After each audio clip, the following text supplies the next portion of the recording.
Então, o planejamento ele serve exatamente para te deixar mais seguro, né? Para te deixar mais seguro. Então, o primeiro ponto que eu falo, né, do planejamento é em relação ao comprometimento, né? Eu acho que esse é um grande ponto, né, que precisa que muitas pessoas passem por isso, né? Passam por esse detalhe. Não, começa a vender, bota, a gente vai aprendendo. Não é assim que funciona. Então, independente, né, como eu falei, flat, apartamento, casa temporada, hotel e pousada, você tem que entender aonde que você está pisando, beleza? Então, vamos começar agora, né, propriamente no assunto, né, dito, papel e caneta na mão, né, feitas as devidas introduções. Vamos começar. Por onde que eu começo o meu planejamento lá, Greco? Por onde que eu começo? Primeiro ponto, tamanho de mercado. Eu preciso identificar o tamanho da praça que eu estou entrando, o tamanho do mercado. Ou seja, quantas mil pessoas tem na cidade, né, o fluxo de turistas, eu tenho que observar, né, meios de hospedagem que são similares ao que eu quero abrir ou que eu já tenho, eu tenho que entender o tamanho do mercado que eu estou inserido. Por quê? Porque eu digo que todo planejamento de um meio de hospedagem, ele é feito de forma anual. Você não planeja a sua hospedagem mensalmente. Eu vou ver como é que está hoje esse mês. Não, por quê? Porque vão ter meses que vai ser normal, dependendo da tua região, de você ter 20% de ocupação.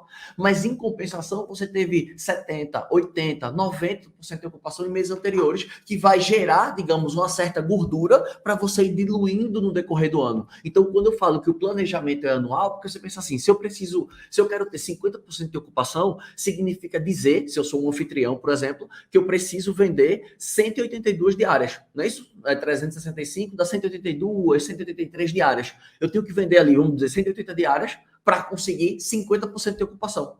Então, você sabe que aquelas 180 diárias vão ter que ser divididas em 12 meses.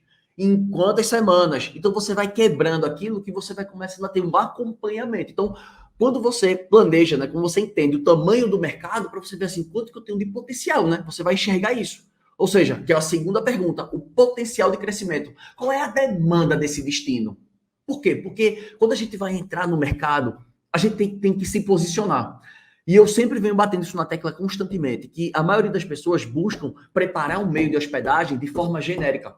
E o meio de hospedagem de forma genérica, ele não vinga. Ele não vinga, porque você fica sempre em cima do muro. Você quer agradar todo mundo e você não agrada ninguém. Então você tem que identificar que nicho eu quero entrar. Aí, por exemplo, eu quero ser focado em casais. Pô, casais é um nicho bom, né? Só que você vai ter que ser um pouco mais específico. Você vai ter que detalhar rendimento, classe social, tipo de casal, né? Que tipo de casal você quer? Quer adquirir atender um povo fitness, um povo que gosta de esportes? Essa é a sua proposta? Não, eu quero atender o pessoal, casal desse segmento. Eu quero atender um público, vamos dizer, LGBT. Eu quero atender um público de idosos. Você vai escolher o nicho e a classe social e tal, e você vai definindo aquilo ali. Por que você vai fazer isso? Porque você tem que sempre buscar atingir nichos que têm grande demanda.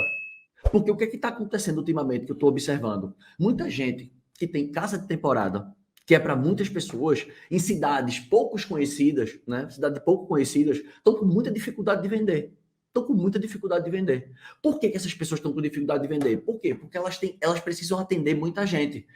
Então, assim, por exemplo, elas precisam vender a diária da casa, um exemplo, R$ 500, mas a casa é para 12 pessoas. Aí eu faço, mas se der um desconto e vender para 4 pessoas um pouco mais barato, 6 pessoas, não vale a pena. Então, mesmo que ela reduza a derivação de ocupação, ela diminua, digamos assim, a quantidade, né, de pessoas, ela não consegue diminuir o preço. Porque se ela diminuir o preço, ela não consegue pagar as contas. Então, isso começa a gerar uma dificuldade. A plataforma não tem demanda suficiente. E aí, eu faço o quê? Isso foi uma das conversas que mais a gente predominou ontem, né? Falando dentro do grupo ontem, da mentoria em grupo com os alunos. Foi muito isso. Porque elas estão no mercado, né, que é um mercado muito pequeno. E quando você olha, por exemplo, se você trabalha com o Booking fornece alguns dados do mercado. E aí ele diz assim que, por exemplo, nos últimos 15 dias, em determinada região, 65% dos hóspedes são casais. 25% dos hóspedes são famílias. Só aí já vai 90%. 10% grupo, ou 9% grupo e 1% viajante individual. Ou seja, quando você tem uma casa muito grande, seja uma chácara, seja um sítio, você tem que estar preparado. Então você olhou o mercado, por isso que eu estou voltando aqui meio que ao básico. Você olhou o mercado, o tamanho do mercado, de chácaras, de sítio. Bom, o mercado é esse aqui, beleza. O crescimento está crescendo? Pô, você está se desenvolvendo, vai instalar um parque aquático aqui na cidade, vai instalar, sei lá, um parque de diversão, a prefeitura está investindo não sei o quê. Então está em crescimento, está atraindo mais pessoas para a cidade. Pô, beleza, então a demanda vem crescendo. Mas qual é o meu público que eu quero atender? Aí você vai ter que definir o público.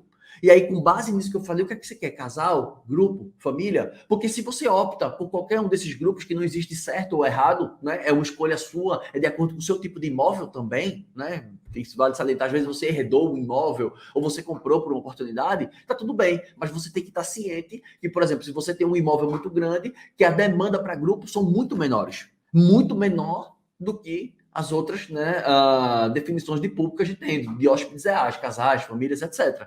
Então, diante disso, você faz um planejamento anual. Então, você sabe o tamanho do mercado, sabe o potencial de crescimento, né? Entende um pouquinho da demanda, mapeou os concorrentes, e aí chegou a quarta parte, ou seja, tamanho de mercado, potencial de crescimento, identificou o número de concorrentes, né, com quem que você vai concorrer, e a quarta parte é as minhas vantagens competitivas, os meus diferenciais, que é o que vai me fazer me tirar do meio da